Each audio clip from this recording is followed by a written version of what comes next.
Wajisasula. Nagisasula kubanga nagikolerera yakimanya ekituufu. Laba sheet ono. Laba. Omanye ali mu kunoonyeza ebyuma asiba ku nnyonyi. Emmotoka laba. Yagimpamu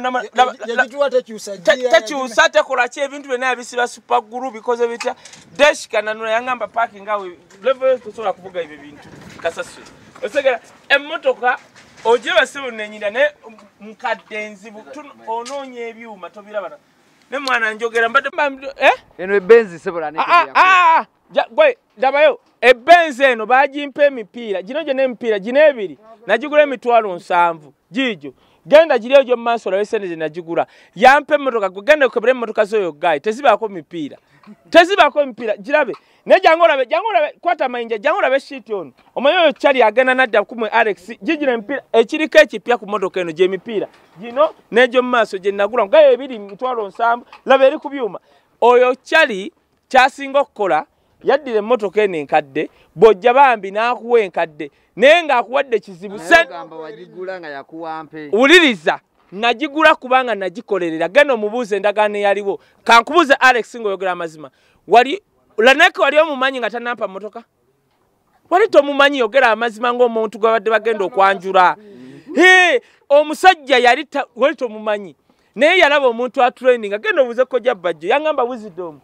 trending e Uganda osegere ekintu ekyo kakati nga yagala kukola linnya kubanga naye kye yali afa otegeera najja ne mubenzi n'omwerinya awuliriza anti nkugambye nagisasula kuba nagikolera jangu olabe kafankunali emmotoka nali njivuga bino byonna ne bigwa bino bintu byagwa boba enasolote kati ne Dash kananula yansanga wananga wisdom kulinnya lyo tovuga mmotoka bino emitto gyonna gyonna girabe giringa emifaliso gy'abaana bano bamulekwa laba otegeera laba byonna byava kati omanya ina teke gyakozesa jangu olaba amataala gano neyisima avuga boda yisima avuga mugaganze bampa ekyokulya bana muleetera ekyokulya mukwano gwange azze laba yisima olaba neyisima avuga boda yategera nti gana amataala ga spasiyo Levini laba ntumiza amataala gano mu nsi yonna tebagalaba olaba na parking ya bei nnyo si bei byadda tebikyafulumagana amataala laba kati zizire emmotoka eziriko naawe bino emmotoka tebikyafuluma onoonya amataala oyo kyali anfukira njamu kuba ebitama ebyo laba osegedde kyenkugamba nti emmotoka newe yagiwa era Exodus namulabye yabadde ku mukutu ogumu Exodus n'agamba emmotoka eyo nagivuga mu bannange enkadde enzibu kati nanga wamma kyali ono ye kyakola kati gwe Alex omusanyusa kati kyalina okukola kunyiiza wisdom nga ngimuddiza nga gwagikuwa nze wampa ssente gye n'akateeka muwe mulambo gwe naye kati sisobola kuvuga emmotoka wakateeka mmeka esi yokka $3,000,000 genda obuuze omuntu esi miliyoni ezo kubanze sivuga mmotoka etalina esi bino ebitaala ingini ogirabye bampu biri byayiikayiika singa nkubikulira nanka bino byonna bifuubi bizibu singa nagamba kugula mu mmotoka mpya singa navugadde emmotoka empya kakati ekizibu kyalaneeke kyalina kiyasoose n'akola kye bamugambiddeko ekisooka yayisa abayimbi ba gospel nti bali babisiyaga bononefu banywa omwenge abakazi simanyi bazaalazaala ddaba yeetonze wuliriza yeetonze ng'avudde ku kye kisooka yagenze n'ayogera omanyi kakati ekyamulumye mu Uganda muno tulina kye tuyita secular music ne gospel music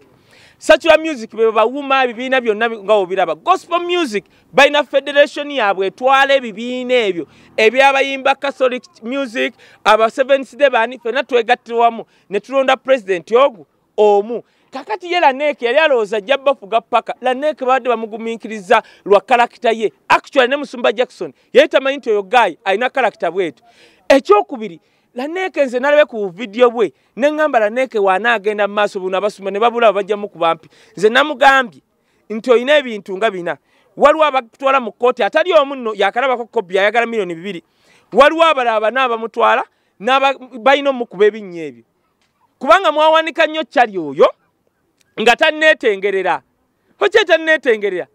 nkubuulira amazima era kyova olaba ebinnyo bagenda bikuba ate nga bajja bikuba lwa nsonga Alex wokeera ku makya n'otandika okwesiba ku bantu nze pulezidenti wammwe nze wandabyeko nga ntambula ngamba abantu nti nze pulezidenti wammwe ali pulezidenti waabo bamukkiririzaamu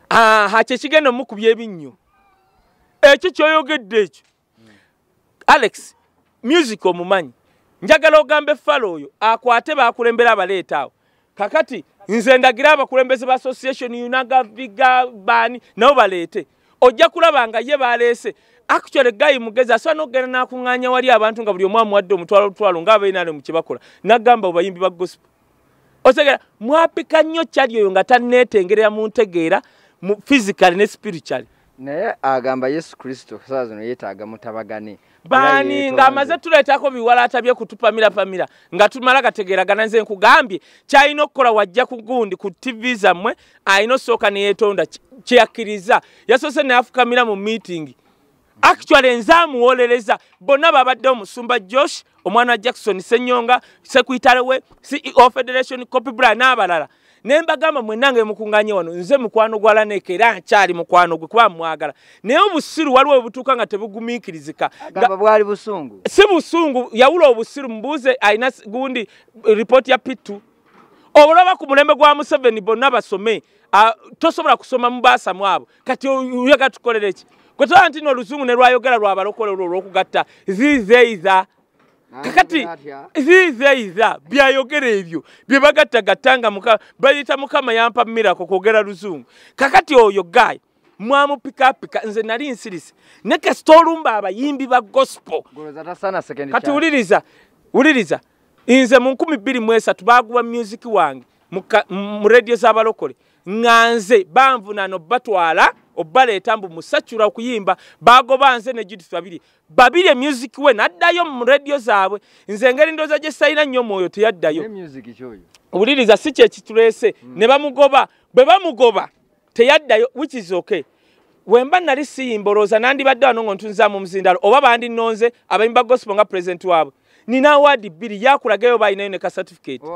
kakati nga nzigula wano Jesus Sachura abayimbi ba gospel tusula bagula kati osolo gafaza musala nti faza musala olunaku lwe wangula award lwe na wangula olooza naye yagigula kati ulira oyo omukulu ekizibu kye kiri kimu bamugaye genda nga weetonda ku ma TV gye wayasamira ekyokubiri otambule nga weetolola ku bayimbi ba gospel bwe wasobya ng'ogenda ofukamira nze namugambye nze gwosembayo aina kuva ku gate nga jafukamidde paka wendi atandekemu olunaku lumu nga nerowooza aina fukamira kuva ku gate paka era mube yetondedde tolimu yetondedde Livingston Copyright n'abayimbi ba Exodus n'abayimbi ba gospel balala beyanyiza tewali tabu kati gwe ng'okola ki wano yakwogerako atofaayo bw'olumba Exodus oba nnumbye nze gwe report yonna gy'olina baagikolaze byabadde mu meeting nze kisaaji baddemu kyalina okukola olina okumaliza nga wetondedde president w'abayimbi ba gospel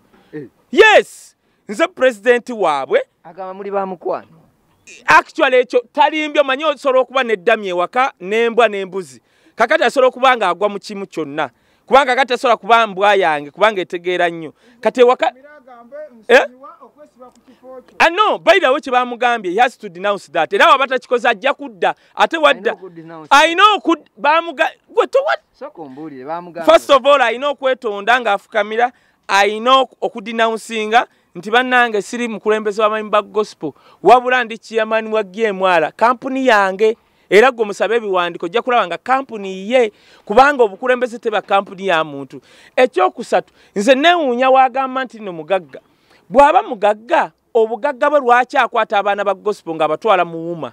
kubanga ayagala mbu sente z'abayimbi baziteekeyo President Museveni kulunajjidde ku kwetonda President antike kyenkugamba kino njagala kirongoosa n'abawuma abagalo waliwo omuntu omu ali muwuma ayagala okumanyira abayimbi ba gospel sinamulumba bulungi si ye president si vice ali awo abakulembeze no ali awo abakulembeze njagala mulabula kubanga singa naamugira nze namusooka okulaba president yayimba buyimbi byenaalemu nze namusooka okulaba sale otegedde naye yagabye CEO namugamba twabadde wa sale n'enkola minutes zizino bannange jeno sale waba akola minutes tezisharingibwa era mulabula ogusembayo mwanyinaze va ku bayimbi ba gospel bw'oba walina ddiiru yakugaggawala genda ogaggawale ne naneeke va ku bayimbi ba gospel kubanga wobalumba era kino kigamba government President Museveni woba oyamba abayimbi mu Uganda babikula ebi waliwo aba gospel waliwo n'abasachula aba gospel aba bayimbira abakristaayo actually woyo n'aba amadinda kati bana abantu amu woba bayambe mu kategole yaabwe nakakati ono naneke engeri gyayagala ennyo ssente oyo omuntu yali amubuzizabuziza n'amugamba mbu government emanye ekibiina kimuwuma. Are you out of your mind? Wuma is just an association. Federation y'abayimbi wa gospel egatta association esukka mu 25 of the two church singa kinacho of the two kubanga nze I challenge nze omu kubatandisi bawuma kubanga atandika crafters nga wendi I challenge and I respect by the way abantu bawuma ne leadership yonna naye omuntu omu aba alese tabu asigale muwuma kasana atandika muviirayo mulaba alete lipstick ye mpola kubanga abantu bamwetamiddwa bw'aba akola byakola mama nkusaba sigale eyo yani kenzira mu weekend weggwa kasana amulaba nga awuba empale mu bantu ba gospel nja muviirayo. Okay. Naye kakati tuddeyo katono ku apology ya mukulu Lanek. Is it accepted? Nze gwalina sembayo ng'ajja afukamidde gwe mina siwezigamba president ajja kugetya nga afukamidde it will be acceptable as per now ebinyo bajja bikima. Weewaawo nze kindeese wano kusinga is kwetondera muganda wange Kupi Bly mukyala we family ye yonna mama we ne taata we n'abawagizi be bansonyiwe olw'ebigambo bye namwogerako ku media houses ez'enjawulo ya era nsaba ne baganda bange Kupi Bly, Leviksoni, Exodus, D'Angelo Busulwa nabo finding a place in their heart okunsasira. My Bible eyogera ku kusonyiwa, Bible eyogera ku kwagalana n'okolaganira awamu. Yeah? So ekindese wano is kusaba Kupi Bly ne baganda bange abo bonna okunsonyiwa olw'ebigambo bye nayogera ku media. Bizza oluvannyuma lw'okubanga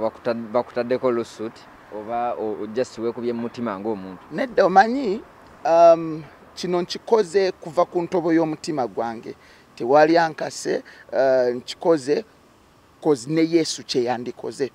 oba okitegeera. Abalokole mutuuka mutya ku level erwanira ssente n'okutuuka okwerangira ebisongovu by'oli mu kwetondera kati? Anti kati nga bwe nkunnyonnyodde nti nze ebintu ebisinga byonna mbitadde mabega wange oba okitegeera. Nja kugenda mu maaso n'okuweereza Mukama mu busobozi bwange nga bwe nsobola. Nja sigala nzikirizamu ekyo kye nzikirizamu enjiri ya Mukama waffe Yesu Kristo entuufu but ekintu ekyokubanga nwanyisiganya ne baganda bange ekyo kyo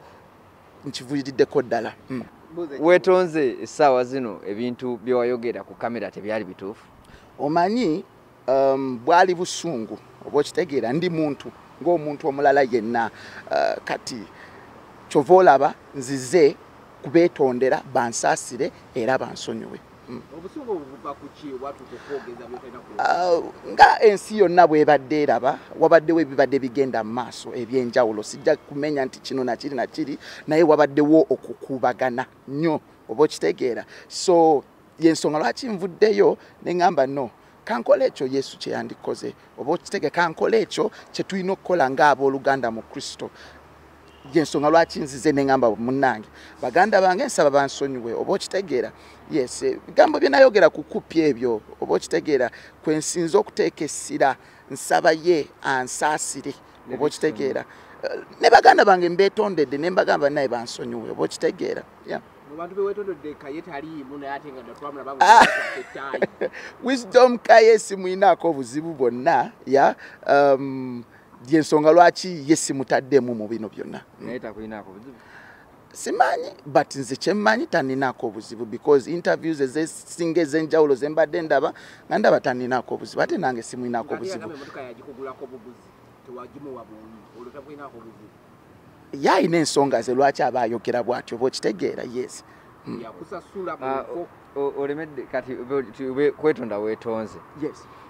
okyali president w'abayimbi ba gospel? Nkyali president w'abayimbi ba gospel abanzikiririzaamu nga president waabwe because sisobola balekulira oba okitegeera nina okugenda maaso n'okuyitibwa okwo badduukirira n'obayamba nga bw'olaba nti tulina abasumba b'enjawulo buli omu alina gy'asabira waliwo alidde ekyemisana olwaleero alina gy'akiriiridde waliwo eyasomye olwaleero alina gy'asomera oba okitegeera wawulirira emirembe so abanzikiririzaamu will continue with them. Yes. Wali abantu bano oba atakinga wabagamba basabira mu basumba abafere. Yes. Kitegeeza nti n'abasumba abo gye basabira nabo beetondedde.